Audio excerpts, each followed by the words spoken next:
يعني مهما حاولوا يسكتوا سفيان بن فرحات باش تقعد كلمته. شوف انا جو نلي بلو كو سور لا تونيزي. تعرف انا من الناس بلا تونيزيانيتي. من اعظم بلدان الكون هي تونس ونعتبرها بلد عظيمه. تونس سي ان غران بيي، سي اون سوبر بويسونس كولتوريل. سي اون سوبر بويسونس كولتوريل. تونس هذا البلد الصغير في مساحته الجغرافيه 164,500 كيلومتر مربع، لكنه الكبير في الوزن نتاعو. تونس كيما اليونان اللي عطات ارسطوطاليس.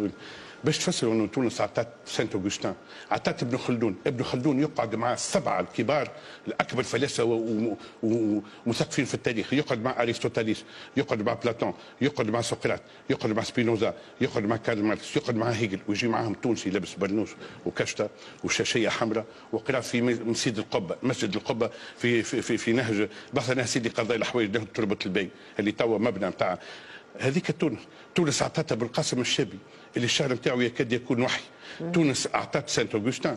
تونس اعطت ماغون اللي كتب 28 توم داغريكولتور. روما قرطاج حرقوها لمده 3 سنين وحطوا فيها الملح والحريق دام 17 يوم وحرقوا كل شيء، خلاوا له تريتي داغريكولتور. هو عمل الجوتا جوت، هو اللي عمل لو فينيوبل، وعمل ياسر حاجات.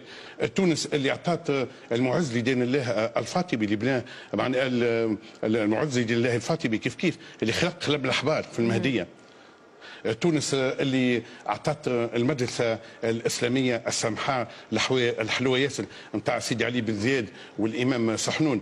تونس كذلك اللي اعطت اكبر كتاب تكتب في الليتراتور بوليتيك عرب مده قرون، اللي هو اقوى مسالك في معرفه احوال الممالك اللي كتبه خير الدين التونسي.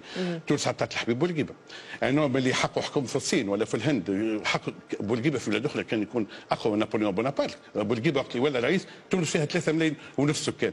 دونك هذا تونس عطات بنوبيه الورتاني. تونس عطات امراه وقت توا الشباب يحرق باش يمشي يعمل حرقت عام 1924 ولا قداش توحيده بن الشيخ بالجات ولات اول طبيبه عربيه.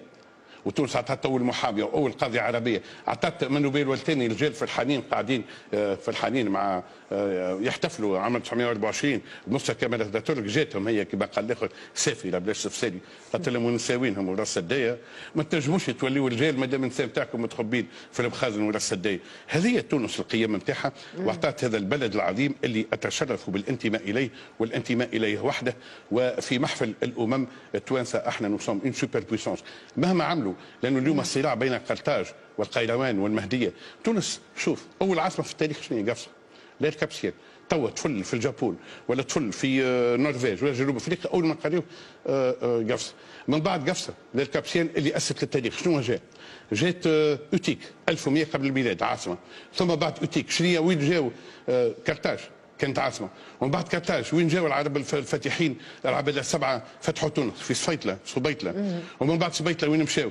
مشاو للقيروان، ومن بعد القيروان مشاو للمهديه، ومن بعد سنه الاخماس 1160 ميلادي 555 هجري ولات تونس المحروسه عاصمه. وهذه تونس العظيمه برجالها بنساها. اعطت اول امراه تحكم في التاريخ، اعطت عليسه، اعطت الكاهنه، اعطت ام ميلال، اعطت عزيز عثمانه. هذا الكل لازم نقريوه لاولادنا، مش نوريهم لي زيماج هذوما ابروتيسونت واللي يمسوا الكرامه نتاع الناس الكل. دونك الناس نتاع ممالك الصحراء اللي سماهم عبد الرحمن منيف الله يرحمه مدن الملح، ماهيش باش تدوم، لانه قرطاج والقيروان والمهديه وتونس وجامع الزيتون المعمور وسيدي بولبابه في جابس وسيدي المازري في المستير، هذوك اللي باش يبقاو للتاريخ. وسيدي محرز سلطان المدينه اللي كان عالم كبير جدا، وسيدي بوسعيد الباجي وسيدي بلحسن الشادلي اللي دخل القهوه في تونس، هذاك الكبار يسموها الشادليه. هذاك اللي يبقى وما يبقى. يقول لك لا كولتور سي سكي ريست كونت اون اورا توت اوبليي. تونس سي اون سوبر بويسونس كولتورال، حبه من حبه وكره من كره. تونس قد اوروبا كلها.